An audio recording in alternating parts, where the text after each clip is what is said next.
Μεταπτυχιακό πρόγραμμα σπουδών, ιστορική έρευνα, διδακτική και νέες τεχνολογίες. Ένα πρόγραμμα με διεπιστημονικό προσανατολισμό, το οποίο συνθέτει 3 απαιτητικές κατευθύνσεις εκπαίδευσης.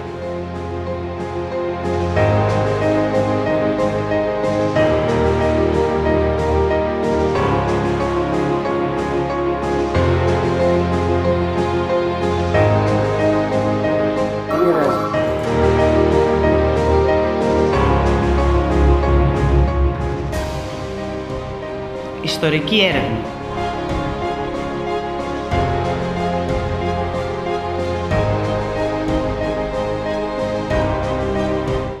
Διδακτική με δυνατότητα παροχής πιστοποιητικού παιδαγωγικής επάρκειας. Νέες τεχνολογίες.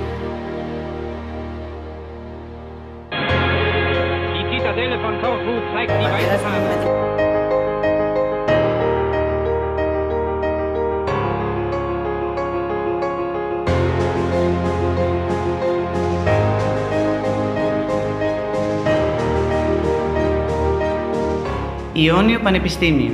Ιστορική έρευνα, διδακτική και νέες τεχνολογίες.